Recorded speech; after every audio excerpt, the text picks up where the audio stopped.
is car right.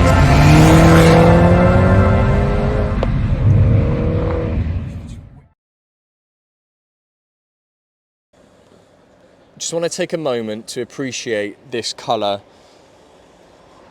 aqua turquoise, on this Hyundai i10 we've now got in stock.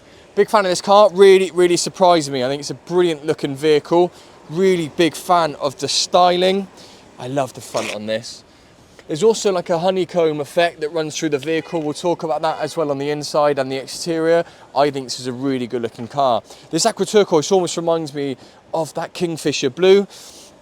We had a GTS Continental in it, we had an RS6 in a similar colour, and these colour combinations do not stick around for long. I think this car looks the absolute business.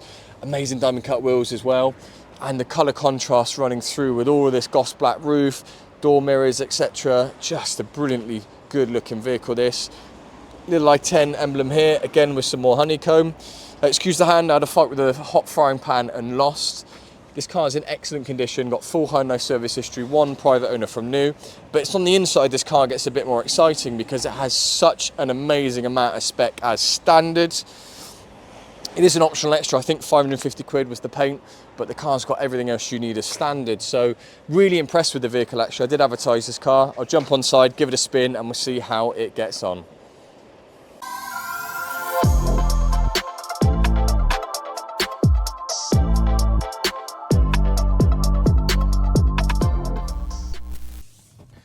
So Hyundai i10, let's just give it a real good test drive. Now, I actually just did a quick 3-point turn on our forecourt, and normally in many other cars that would be a 4 to 5-point turn. So I can clarify the actual turning circle and nimbleness of this vehicle in and around town would be perfect. So I actually did the advert for this vehicle, so I'm fairly well acquainted with its styling and spec, and I was really impressed when I did the advert. The first thing I mentioned was the styling. I'm a big fan of this, especially that colour contrast we've got through the vehicle. I think the aqua paint is stunning on this vehicle. Secondly, the amount of spec you got in this vehicle is incredible. I almost want to start, however, on a bit of a negative, or a potential negative. That's the engine. It's naturally aspirated, this vehicle. It is a 1.2. Sometimes NA small engines can just leave me a little bit disappointed. I'd always feel like I just would like it to deliver a little bit more. However, it is a small car, it is light, it is nimble, so perhaps a 1.2 could just be enough. Now, I don't expect to be setting any records on the Nürburgring, nor would anyone buying this car want to, but to have a little bit of performance if and when you need it is always nice to know you've got it. So we are just coming up Brimble Hill now out of Rawton. It's quite a big hill, and I've got a Duke in front of me, and he's going quite slow, but I've just pulled up the hill, and I tell you what, it didn't really struggle. It pulled quite well. So hopefully if the Duke can get out of the way in a moment, I like to try and test its bit more fruity capabilities, if anything, which probably shouldn't be the way I'd take a test drive on a Hyundai i10, but I would like to just know myself if you can have a bit of enjoyment on a B road on this car, because I mean, the first thing to note, just to be a bit more grounded with what potentially someone buying this car would look for, is how comfortable it is. I mean, the amount of space and air in this vehicle is brilliant. These side windows are really nice and big. I've got great visibility all around me. It feels very open and aired in the cabin.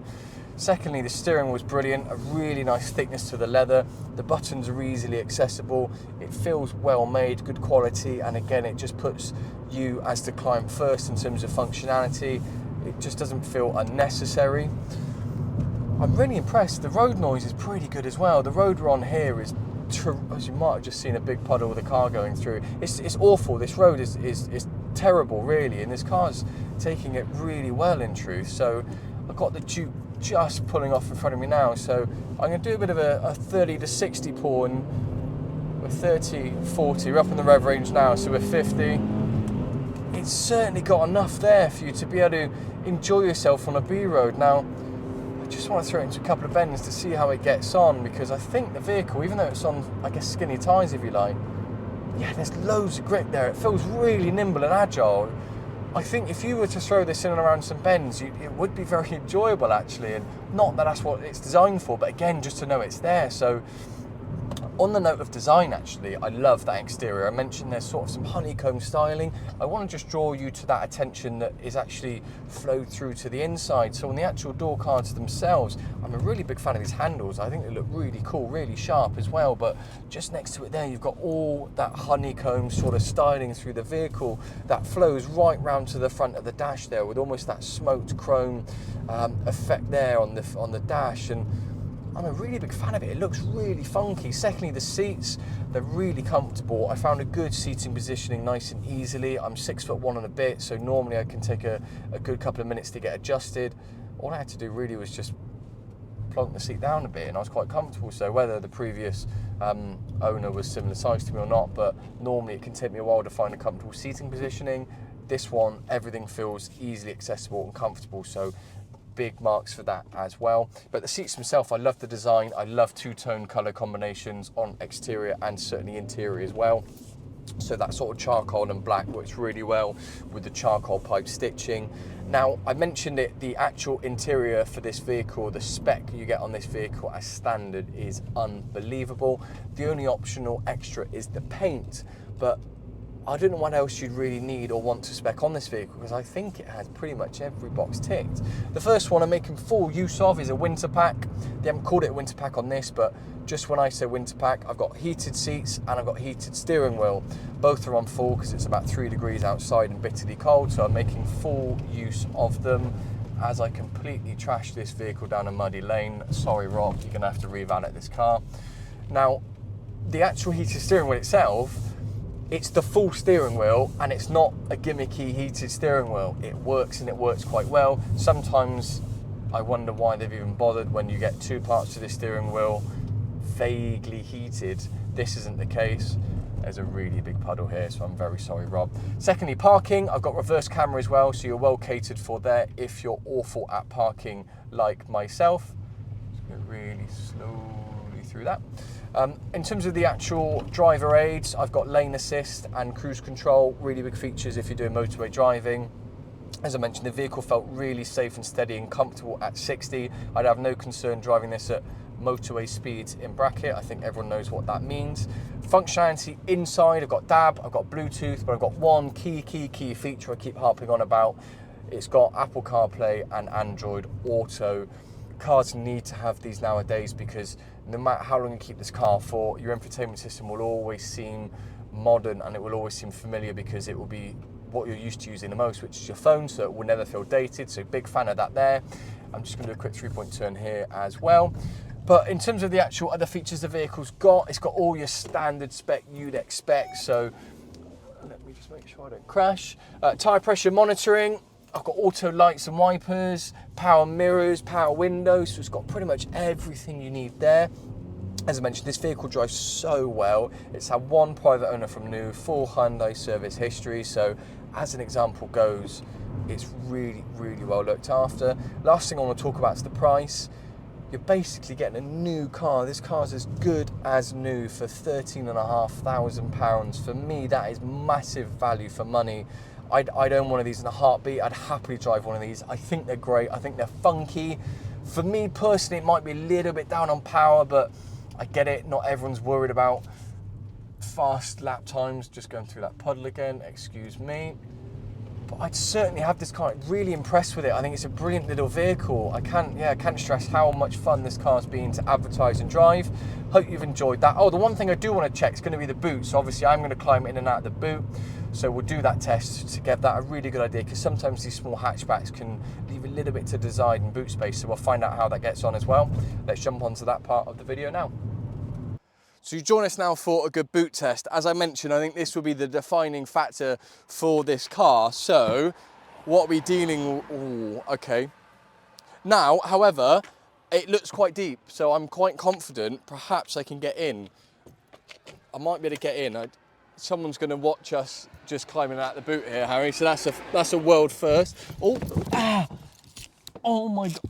Oh, this is going to be really close. Oh. Do you reckon that's all right? Harry, I can't close this. You're gonna. Hold on. Oh. There we go. I think that's it. Try that. Oh! Hold on. Go, go. Oh, yes. Oh. Can you get me out? Oh my God. Oh. Oh God, how am I gonna... Oh my God. So I'm not quite sure if this segment in the video is going to quite match the boot video with my kneecap decapitation that went on, but we're going to give it a go anyway. It is the sound check. So the first one is the indicator stalk. Oh, that's... it's the off. Ready? I mean this could be a highest. The actual stalk itself, very smooth. I quite like the design. It's almost a little bit plasticky, but it sounds okay at the same time. I think I'm going to go 8.7 on that. It's the best stalk noise. So 8.7 for me, Harry? 9.3. 9.3 on the stalk. Okay, and on the indicator tick itself. Oh, that's good as well. Yeah. That's a really good two-tone. Good high-low. Very clean, very crisp. I think that's a 8.4 from me. Harry? I think that's a 9. I feel like they actually took time to make the decision to make it sound like that. Do you know what I mean? I reckon this could be a highest. Yeah. It's the highest on the indicator, I think. We need to do a scoreboard of that, actually. So, oh, there's people there. We're going to have to cut back to the horn, so we're going to have to do a little bit of YouTube magic, because I'm not going to beat the horn at two lovely people walking their dog. So we'll just wait a minute, and a bit of YouTube magic, we'll be back. Ta-da, I guess. Not really that much of a magic trick. All we did was just drive down the road. Anyway, so new location, new horn check. There's a bit of hedgerow around here, so we might get a bit of echoing. When me and Craig did the Range Rover in some fancy-ass place, it echoed all the way around. I'm hoping we get the same here, so... Oh, dear. Oh, no. No. I think that's too weak for any car. Yeah, we talked about this on the other episode, that it needs to match the vehicle. It sort of matches a small car, but I don't think this would alert anyone. You could be sleeping on the bonnet of this car. Wouldn't even wake you, mate. It's cute, don't get me wrong. You wouldn't hear that on the road. How have they even put this in production? I don't know, it's way too quiet. I don't know, maybe... We'll check on the MOT just to make sure it would pass an MOT. Don't panic, but... Oh, hold on. If you hold it, you get a bit more burp to it. A bit more burp, a bit more... Ah! Yeah? Yeah. What's it called when you do singing and you go through your little... Oh, I don't know. Falsetto, is it? Falsetto? Is that it? Maybe. You sing falsetto, don't you? It's like this car can do that. That's when you go high. Yeah, but it's a... Oh! Yeah, okay. Car can go... There we are. We need to rate it, by the way. We'll put the hazards on because there's cars everywhere. What do you mean? I'm going to give 5.8 on this one, actually. I think 4.9. Yeah, so the best indicator, probably the lowest horn. Thank you. Have that for, well, yeah, have that. Cheers. Ready? Slaps bonnet of car salesman. Is that the meme or is it roof? Roof, isn't it? Roof. Anyway, okay. Enough about that. Thanks for watching. That was a good wrap up of the Hyundai i10. I have actually hurt my knee, so I really hope you did enjoy it because I've put myself through a lot of stress and pain bringing this video to you. I'm not trying to guilt trip you into buying it for that reason. I'm going to guilt trip you into buying it because it's an amazing vehicle. It is available in stock now. Speak to Jack or Craig in sales. They would help look after you with any inquiry you've got on the car. Please give it a like, comment and subscribe if you enjoyed the video.